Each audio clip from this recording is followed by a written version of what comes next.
The Affinity CRM is purpose-built for investment banking, making it easier for you to source and manage your mandates, whether you're buying, selling, or raising capital.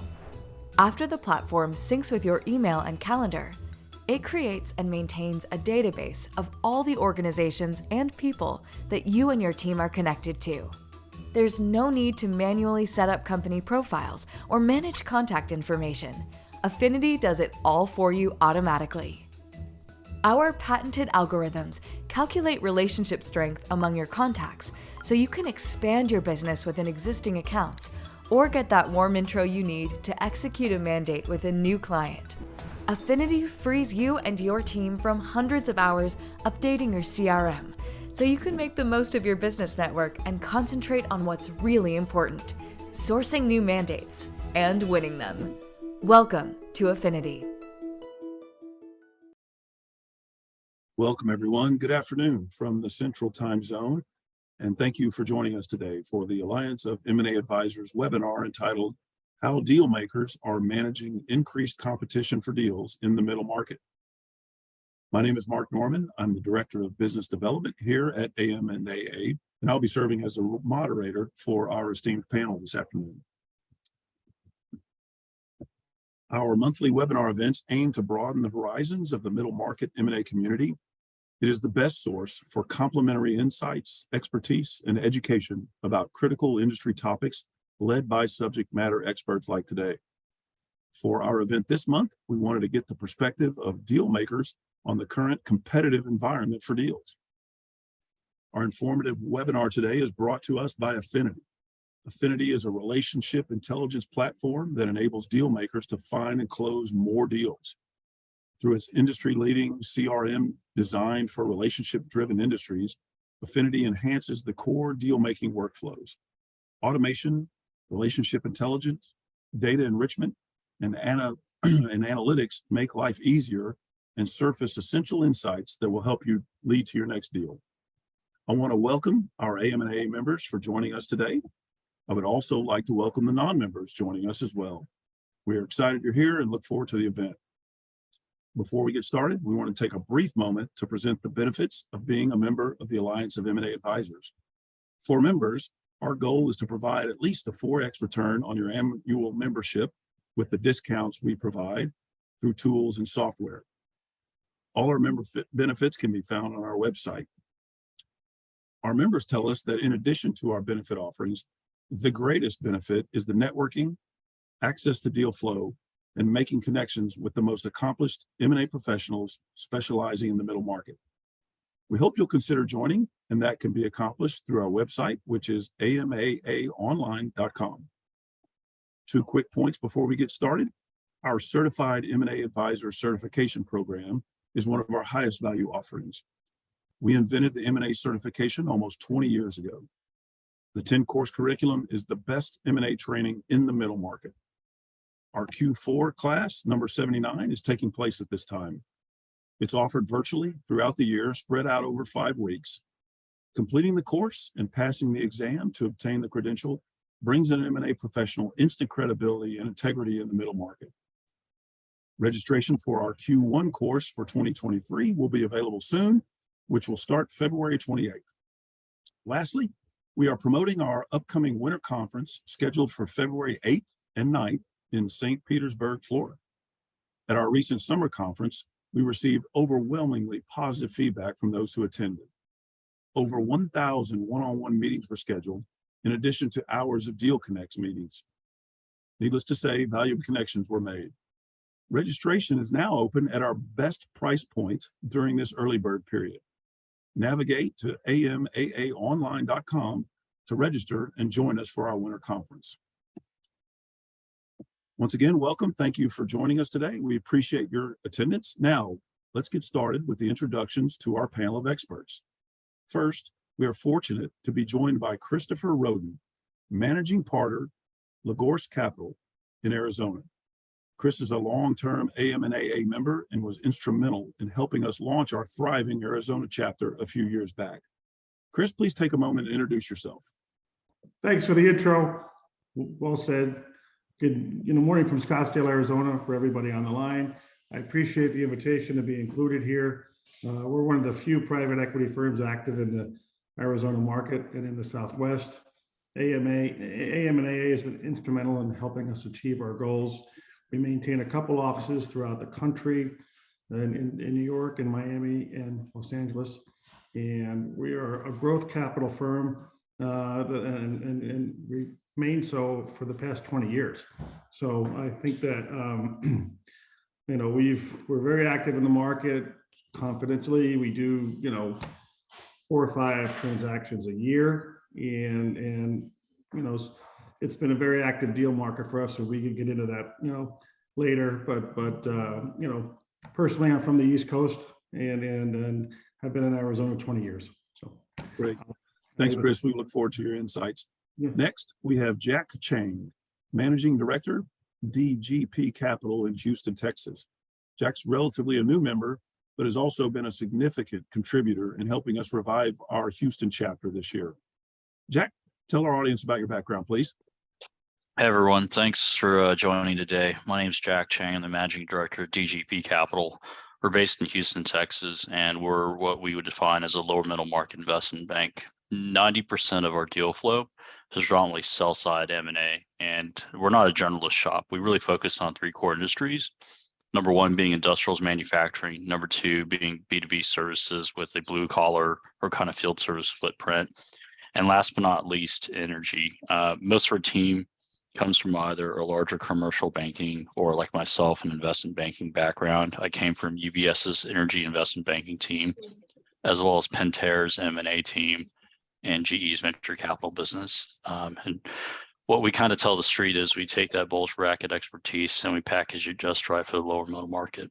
And look forward to learning more about each of you and sharing hopefully some insights today. Great. Thank you, Jack. Appreciate that. Lastly, but not least, we're honored to have Michael Sand. Michael is the Senior Demand Generation Manager with Affinity. Michael joined AM&AA earlier this year and has been a strong supporter of the organization in a short period of time. Michael, take a minute and tell us about your role at Affinity, please. Hey, Mark, thank you for the introduction. Like Mark said, I am with Affinity. We are very excited to partner with AM&AA to help bring this webinar together. This is a topic that, Mark gave a brief description of what Affinity does. We're very interested in the M&A space specifically, and bringing together Jack and Chris to talk about how the space is currently looking, what we can expect for the future. I think that's a conversation that we are very excited to have. Great. Thank you, Michael. All right, let's dive into it. The title is about the competition in the middle market right now. Chris and Jack, let's start with you guys. Chris, what are you seeing in the form of competition for the deals your firm is looking to process and close? Chris, what are your thoughts about the competition level these days? It remains pretty strong and pretty active, I have to say. Although the one participant that is pulled back are the commercial banks have become a little less aggressive than perhaps they were a year ago. But I think competition for quality deals in our market, a quality deal is a growth deal, a cash flow deal, a profitable deal. We're not doing venture work in terms of what I'm doing and what LaGorce is focused on. I think a lot of that, as public markets have deteriorated, somewhat in the current environment, those deals have become very competitive, Mark. Okay, and I think that, I would love to tell you that I saw some retraction in valuations on those deals, but that would not be true right now. Okay, the ask on those deals is pretty strong, and if they're a strong, consistent performer, they still want their price, and I think that relative to what's going on in the macro environment, those performers are they're getting 6 to 8 bids, at least, if not more. And I think that I'd be surprised if Jack found it any different in what he's doing, but I think that high quality deals are high quality deals. Startups are having a harder time, no doubt, as you would expect. But I think that for good, strong deals with good leadership teams and good cultures, are receiving, strong indications of interest. That answers the question. Yeah, it does, Chris. Thank you. Jack, from the investment banker standpoint, what are you seeing in the form of competition in the last 3 to 6 months? In the form of competition for sell side mandates? Well, certainly, as deal activity exploded in the past, I guess 24 months, if you would call it, with valuations kind of peaking to where they're at right now in the lower middle market, certainly a lot of shops have started up spinning out from either bulge bracket or just people, being aggressive and trying to really dive into the lower middle market from a middle market standpoint. All that being said, I mean, we certainly think it's still a highly fragmented market. There are a ton of businesses that are going to require some type of exit, some type of recap, some type of event from a financing standpoint, whether or not it's going to be a strategic or a private equity backer in the coming years. It's a demographic shift, if anything else. So certainly, do we see more competition? Yes, but I don't think it really changes the equation for us that much, because number one, we're really a niche, boutique that focuses on 3 core industries that we know pretty well. And so our competition hasn't changed that much, but I would say that really what we're fighting against is is private equity. I'll be honest with you, because we'll get phone calls from business owners that say, well, I got an offer from XYZ sponsor. It's a great offer, blah, blah, blah. We're going to take it. It's like, okay, well, that's fair.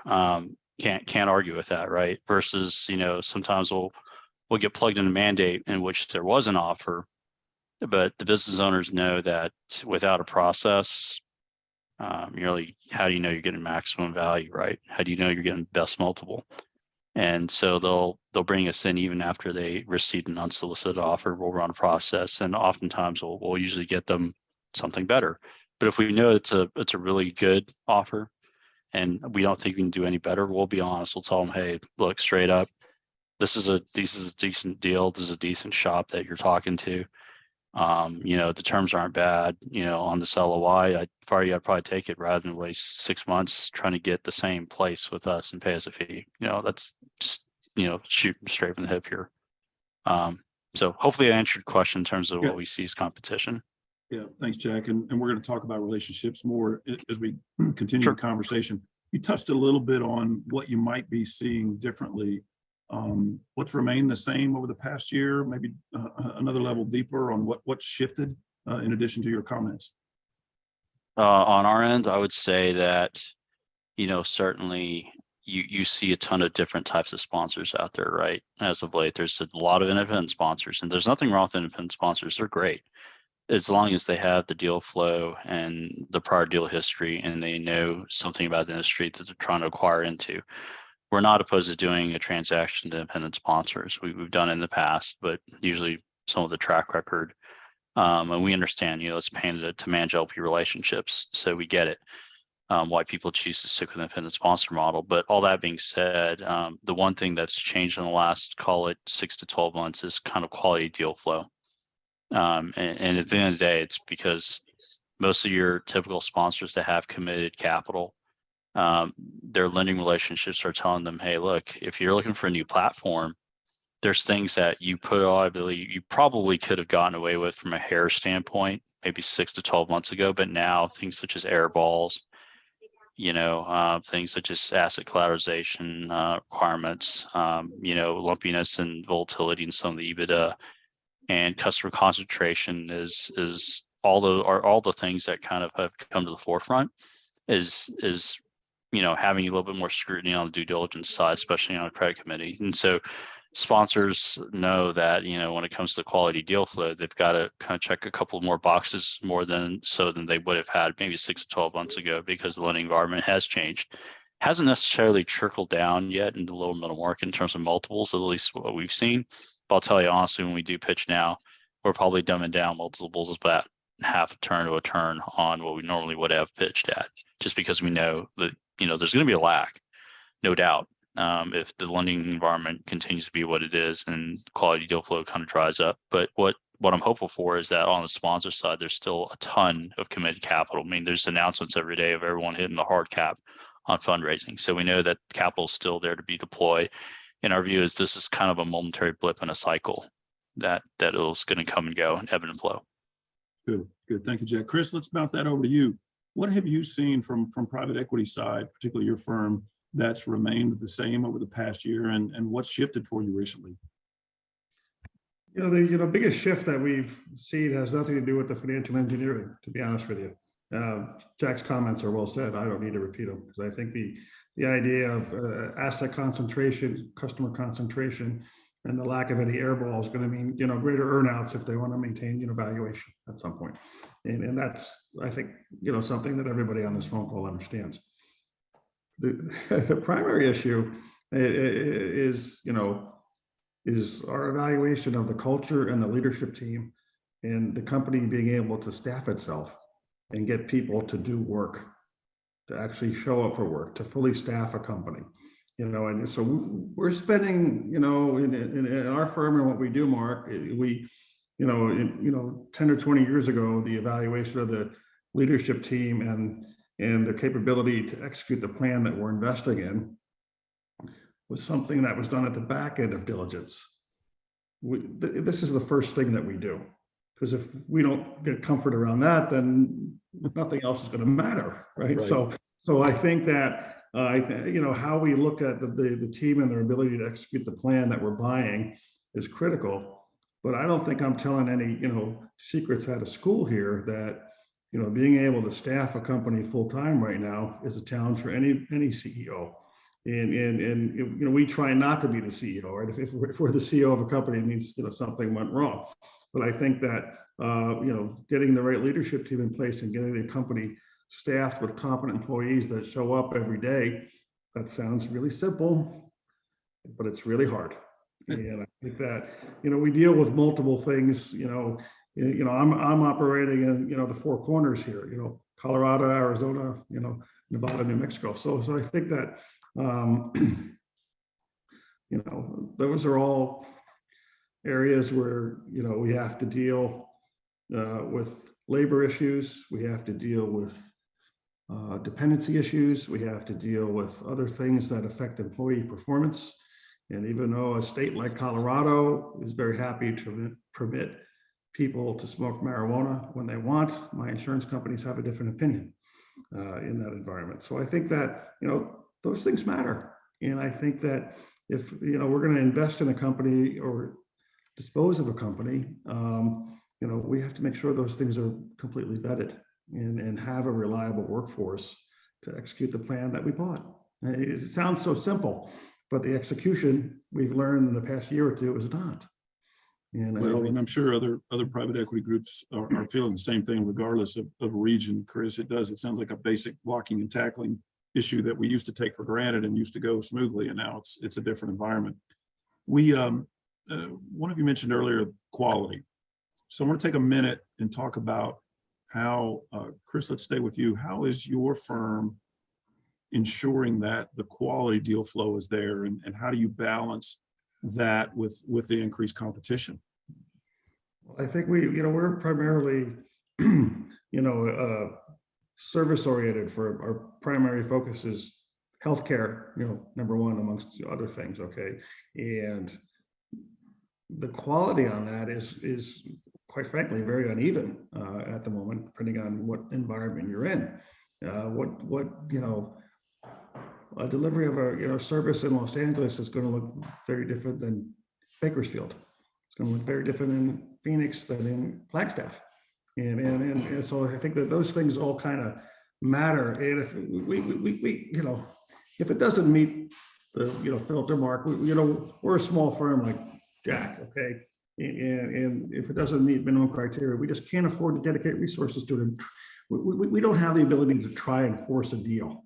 Okay, and we just have to say this fits for what we're doing, and we have capital to fund it. It's everything else, but how much effort and time do we have to put in to make it work? Either we're not in a turnaround business, okay, right? And that's kind of the reality of life, because they all kind of come to, not all, but a fair amount come to us, and they need help. We need help here. We need help here, so on and so forth. And then we have to decide whether we have the capital and the management resources to provide that help. And half the time we don't, Mark. It's just, it's just too hard, it's too heavy of a lift. And they want a valuation, to Jack's point of X, let's just use an example. They want 8X, whatever the number is, and we're going to say, no, it's more like 5. Okay. And, there's no air ball available. So you resort to an earnout. If you guys can really pull this off, you can make more money. But if you don't, this is all we're going to do. Okay. And it's a risk management component on how we look at the quality. So the answer to your quality question is who's carrying what risk is out there. And if the risk is on operational execution, we expect the management team to carry that risk. If the risk is on financial engineering, well, that's on us. Okay, but I think that, we're very kind of focused on who's responsible and accountable for what. And I think that our pencil's gotten a little more sharp around those capabilities, if that answers your question. It does. It does. Hey, Jack, from your perspective and your firm in the investment banking world, talk a little bit about quality. You brought it up earlier. How do you balance the quality of the deals that you look at versus the competition as well? Pretty simple. As a smaller firm, and we don't have a ton of people on this team. We have 5 senior bankers on coverage, 3 analyst associates. So we're tight shop. Well, to say all that, to say what I mean by that is we really have to make sure that whatever deal we take on, we have a pretty damn good sense that we can close it. We really can't afford to not close a deal. And the number of deals that we take on a year could range from 5 to 8. Last 12 months, or actually last 24 months, we've had a 100% close rate, which is good, right? Want to continue that trend, but I'm not crazy. I'm not smoking crack here, or, got baby goggles. I know that there's going to be a day in which there's going to be a deal that we thought was a slam dunk and we couldn't close for whatever macro reason or whatever reason. That we can't predict what everyone's cup of tea will be.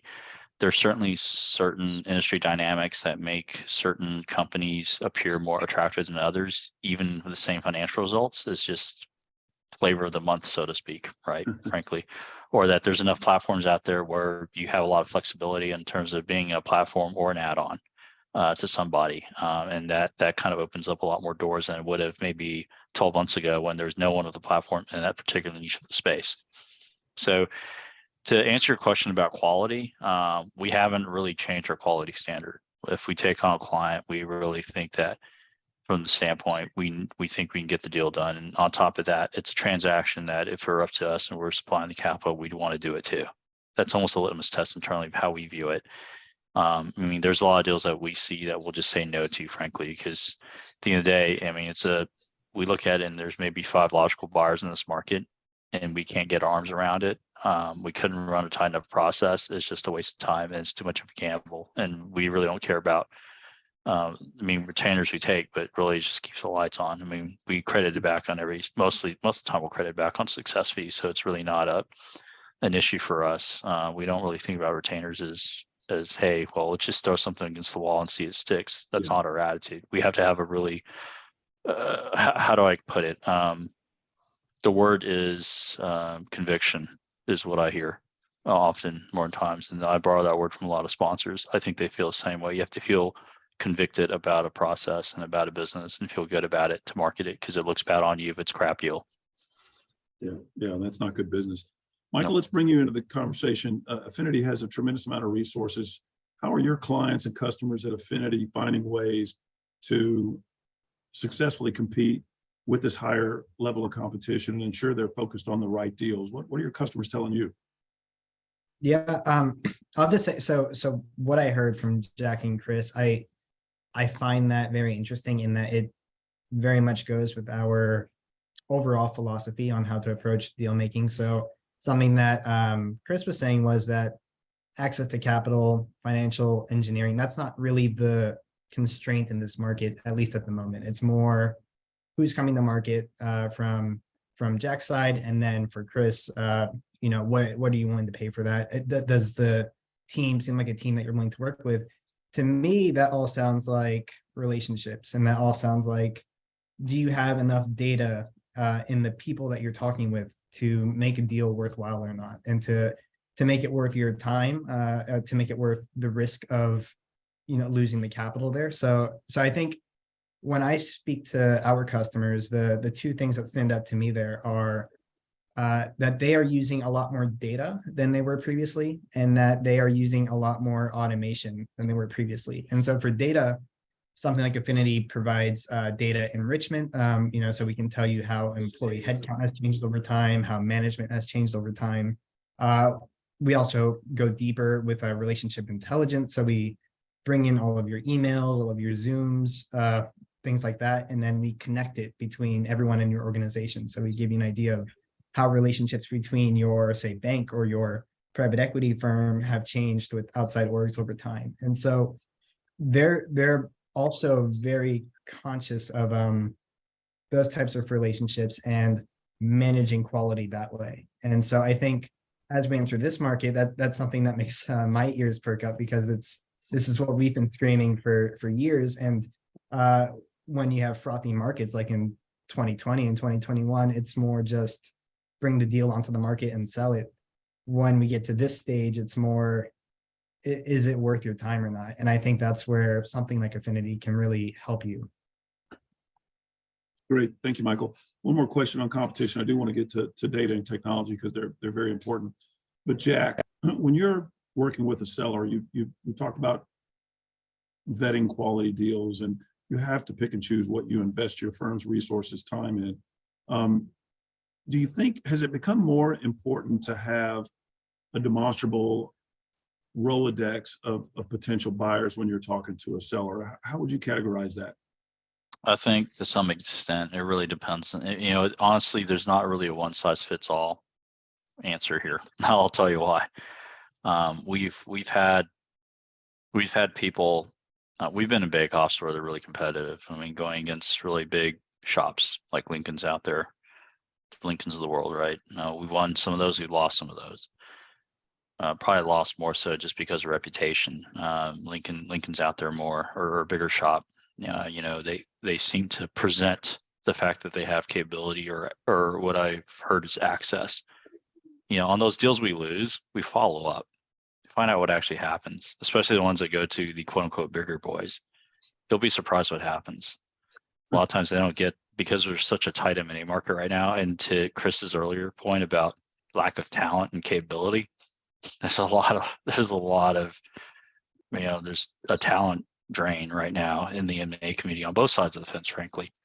It's hard to staff. And so what happens when you're at a bigger shop and you have a client that goes to a bigger shop? Well, they don't get the A team, they don't get senior support, they get really crap, they get crap deliverables, and you end up finding out the process is not what it ends up being. They don't trade, or they've presented them a valuation that's not rooted in data. And so, I think a lot of times the Rolodex that people perceive is just that, it's perception. It's not the actual reality. But on the other hand, when it comes to Rolodex, we're very open book about who we know, who we've done deals with.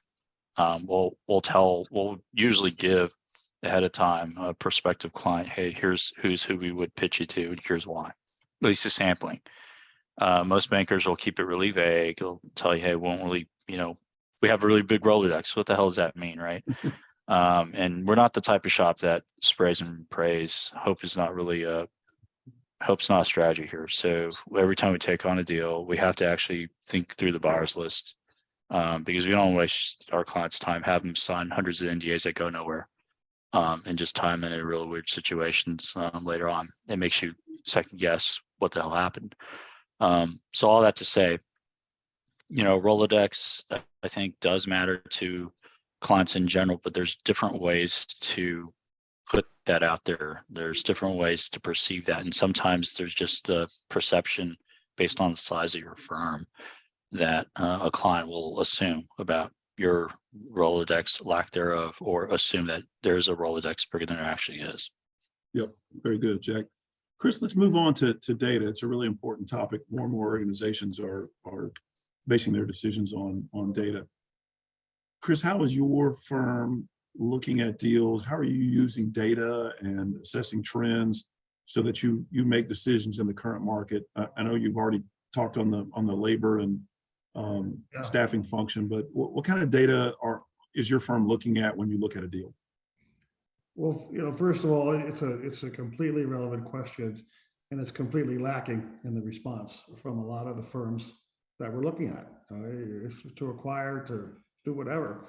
And my own experience is, in the old days, you could have gotten away if we walk into a deal, okay, and whether it's me or Jack or Michael, whoever, and say, okay, well, tell me about, you're a lower middle market firm. I'm making this up. You've got $25 million in revenue. You're making, $6 million a year, whatever. Tell me about your financial control architecture. Tell me about your digital marketing capabilities. Tell me about your cybersecurity policies. Tell me about your risk management situation. 5 years ago, you could be talking to the wall because none of those answers were coming back. Okay, because entrepreneurs think that's overhead and they don't like to spend money on it. Okay, fair enough. But you can't get away with that anymore. If the buyer is strategic, they'll just say, okay, Chris, I can roll that on to whatever my platform is, so it's not a big deal. But now it's going to cost you. So a lot of the firms, they're not going to pay up if you haven't done your homework. And if you haven't invested in your own infrastructure, then why should I pay up for your firm? Unless I'm simply buying a customer list. And sometimes that is the case, okay? But I think that, data-driven analytics is still in the lower middle market, is still kind of an emerging concept. I hate to say it, it's been out there 10 years, okay? But it's not widely been adopted yet. And I think that, it seems kind of stupid. The internet came about in 1994, and here we are, 30 years, okay? Whatever the number is. And say we haven't adopted those type of analytics to run our business. What do we know about our customers? What share of wallet do we have? If they're not buying from us, who are they buying from? What type of margin are they, so on and so forth. We always won't know the answer to all that, but we're going to ask the question and we're going to try to know.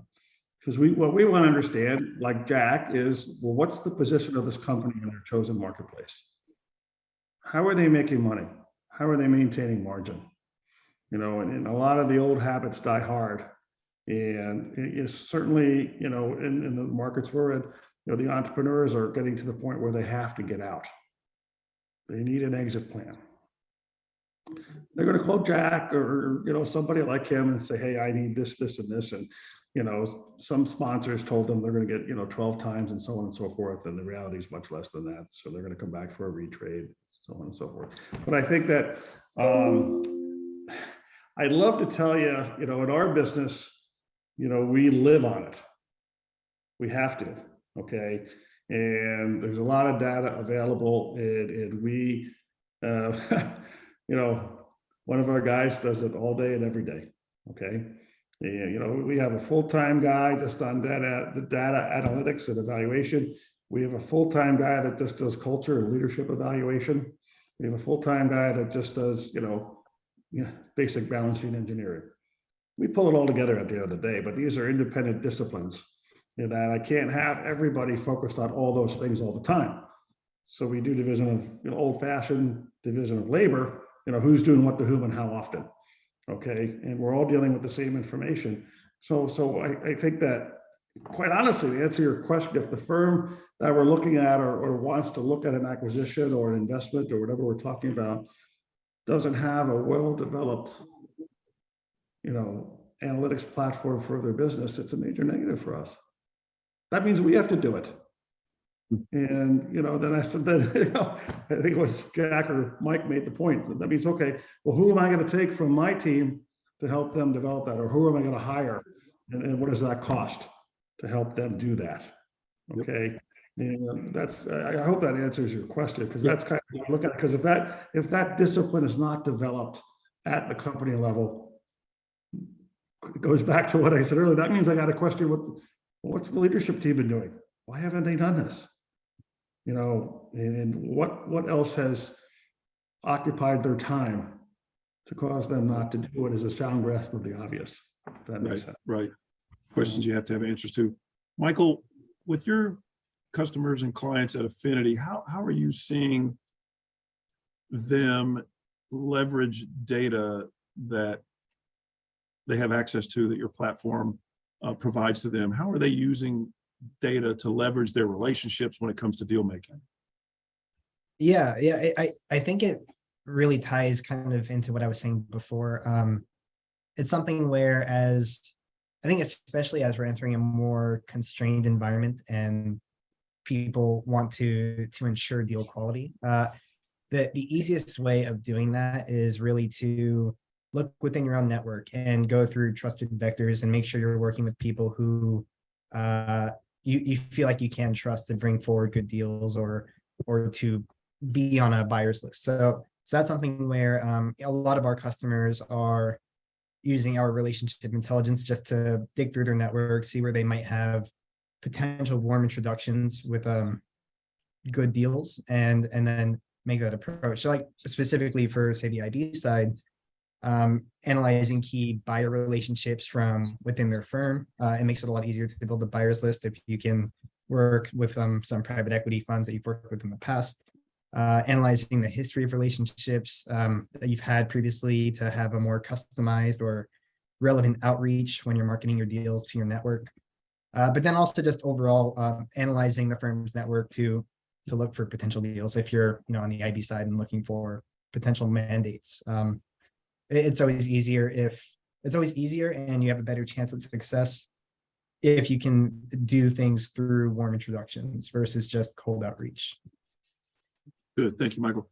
Jack, from your perspective, investment banking and the firm, are you doing anything differently when it comes to data, say in the last 6 months versus what you may have done last year? And we all know the pandemic is a variable in and of itself, but how are you leveraging data when you look at deals?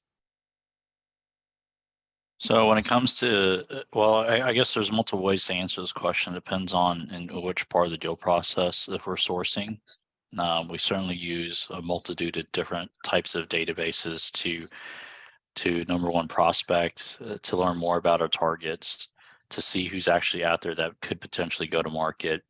But if we're actually even on a warm intro, for example, on targets, we'll do a lot of homework up front. We'll utilize CapIQ PitchBook, we'll use Zoom info, we'll do whatever we can do to have a dossier on the company and their founders so that we can get a sense of who they are and what they do before we even call them back when we're referred in by a third party. And I think that goes back to how we kind of differentiate ourselves in this market. We have to understand our clients, we have to understand what they actually do, down to the most technical detail of their work, because I think that's how we really stand out. Otherwise, we're just, they may just see us as some other Excel guys, right? It's not really helpful. And so it helps that a lot of us actually on the firm have a technical background. We can get in the weeds and talk shop. And I think that's what helps us win.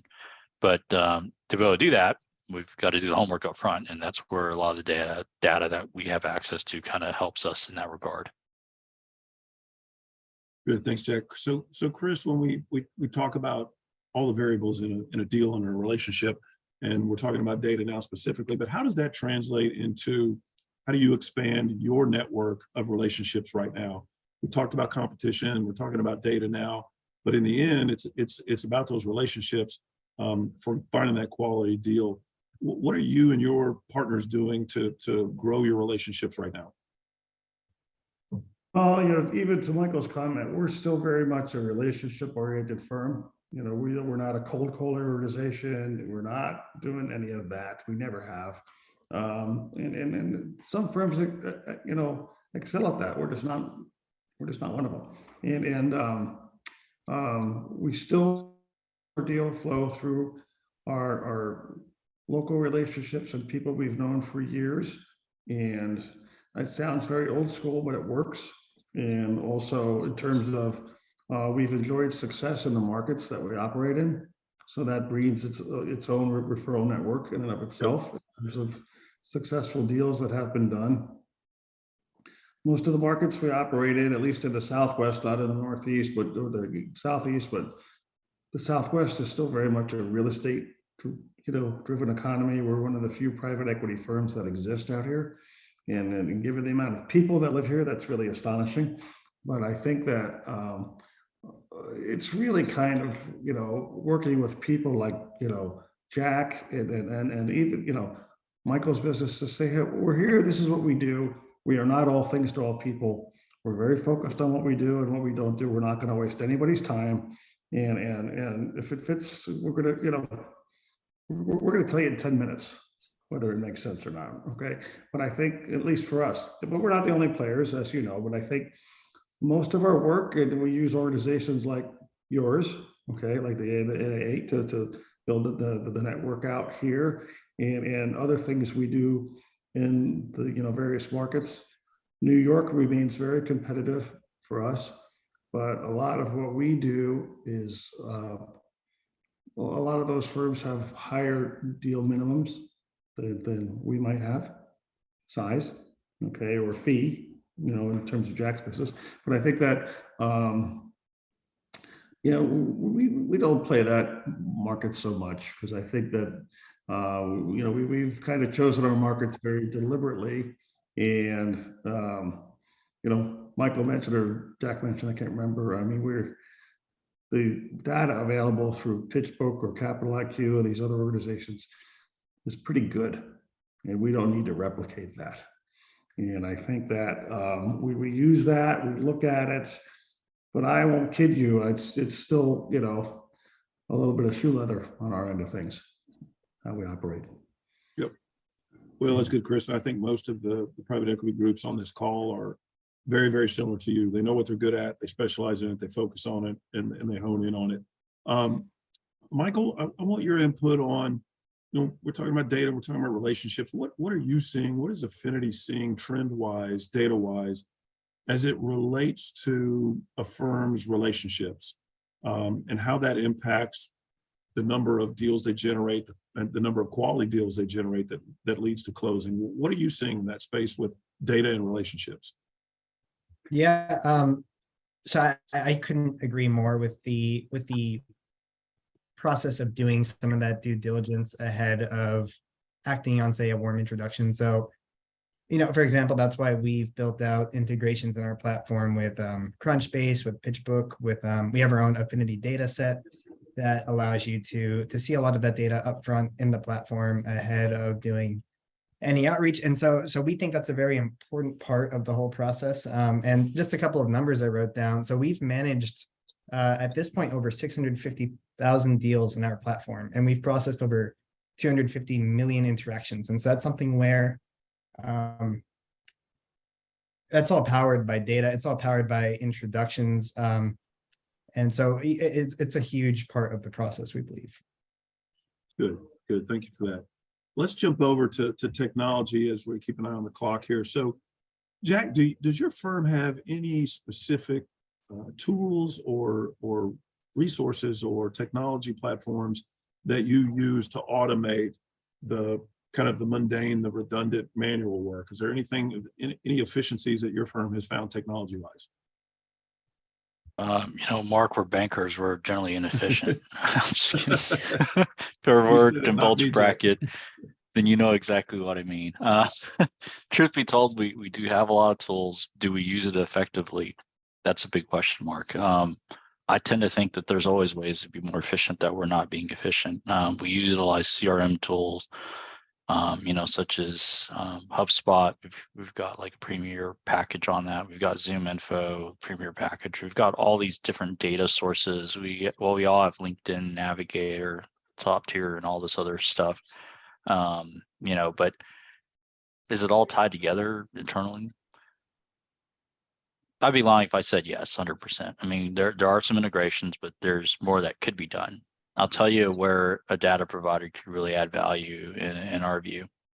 It's helping us with signals, in terms of are there connection points to people we've done deals with previously where we can maybe facilitate, engineer an intro of those people that we know kind of on the periphery, because everyone knows thousands of contacts. Only really handful of them, percentage wise are really people that really well.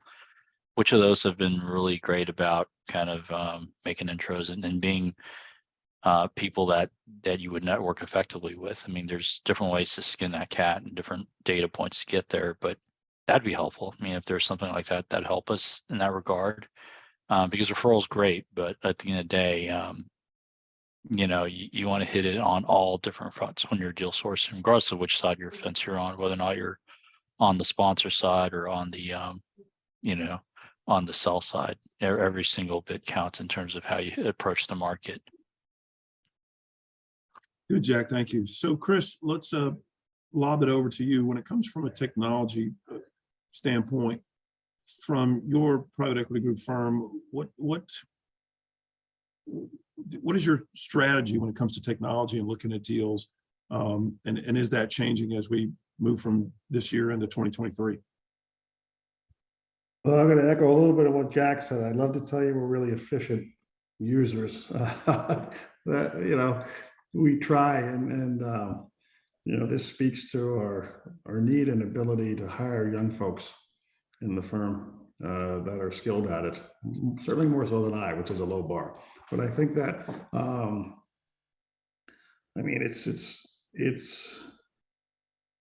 it's come a long way in terms of what Michael was talking about, in terms of database management and what metrics apply and so on and so forth. And there's a bunch of other little firms out there that just do mezzanine stuff and just do PE stuff, and they want to get market data, so on and so forth. I don't know whether that helps me price a deal or not. I think not, to be honest with you. But I think that that information is out there and available. We are not technology investors, and you gotta, right? Like anybody else on this phone call, you got to know what you don't know. We don't know that business, and we don't pretend. Fair Okay. enough. But I think that the platforms we employ, some of the same ones that Jack indicated, that's enough for us to manage right now. I mean, is there a magic wand out there that would help us integrate the various pieces and just give us an up-to-minute dashboard on all the things we're doing and so on and so forth? And no, we haven't found it yet. But I've been at this a long time. It's a lot better than it used to be, by far. Okay, yep. So it's trying to be kind of balanced in my point of view. It works a lot better if you care to look at it and read it. And there are so many sources of stimulus in the market, be it public market information, private market information, just trying to watch the credit markets, be it, globally or locally, whatever the case may be. And trying to get the young kids to stay off the crypto market, right, and everything else. But I think all that being said, the information flow is pretty damn good, a lot better than it used to be. Is it integrated to the way that we're maximizing effectiveness and efficiency? No, but we're not building anything. We're going to buy. That's the answer. I guess I appreciate the candor. Very, very well put. So, Michael, what are you seeing in the tech markets? We've heard two very candid answers from IB and PE that, hey, it's there.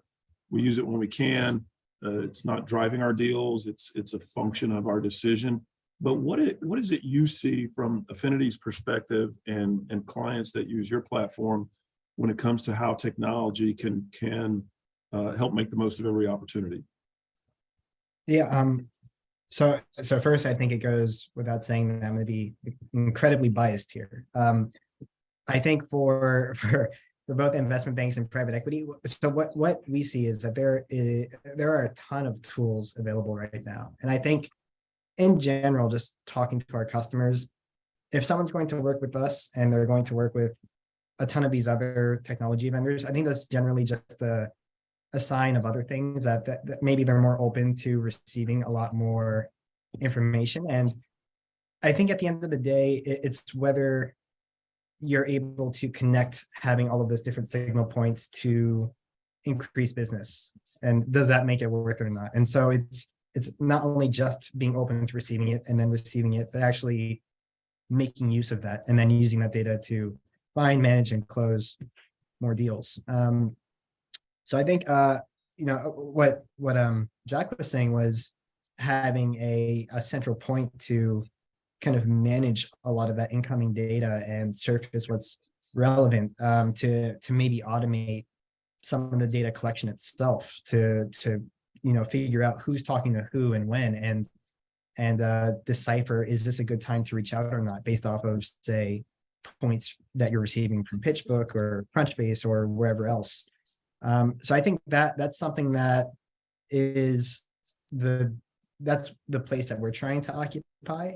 So I would encourage, Jack, Chris, anyone else, check out our website or reach out to us. I don't want to make this too hard of a sell, but that's definitely, we realize there are a lot of signal points out there, and I think that's the hole that we're trying to fill. Yeah. Well, and I can say this, Michael, since you've joined AMNA and been supporting us, that several of our members have turned to you and found your resources to be very effective, very helpful. As we wrap up, guys, Jack, take a minute, if you would please, and share with us your thoughts as the calendar's about ready to roll over. It's hard to believe it's November the 1st, but 2023 is staring us in the face. Do you have any thoughts or insight into what you and your firm predict for 2023 with any trends, industries or otherwise? I'll unmute myself actually. I think one industry that we see starting to see a lot of headwinds in are anything related to real estate and in building products. There's a huge run up on building products deals kind of in right after COVID 2021 into 2021, really great deals. In fact, we did a really nice building products deal, very happy with the multiple on it. What we're seeing lately is that people are starting to get a little freaked out. Interest rates have a compressing impact on valuation on residential real estate. Fortunately, a lot of deals we work on have no overlap with any kind of residential real estate or commercial industrial kind of building products businesses. But still, the fact remains, interest rates drives everything on any type of real estate activity, whether it's renovation, acquisition. So building products, I think, will suffer a bit. So the higher, crazier multiples that you're seeing on the upper end of lower middle market, meaning right around double-digit EBITDA, millions of EBITDA, you're going to see an impact on valuation. Gone are the days of HVAC deals trading at 15 times. I just don't see it. It's really tough to lever on, right? And it goes back to the same point of real estate's not trading as quickly as we've seen it on the market on residential side, which is going to impact a lot of those sectors. So, but otherwise, other sectors that remain strong are kind of critical infrastructure, industrial services businesses, things that have criticality to it. As the term has been put to me by sponsors and others, the term is what do we call it here? Mission critical. That's the buzzword. Yep. Mission critical, recurring revenue or reoccurring businesses will continue to be in hot demand. I don't think we've seen a downturn in multiples yet overall for lower middle market. And by lower middle market, I mean sub 10 million EBITDA deals.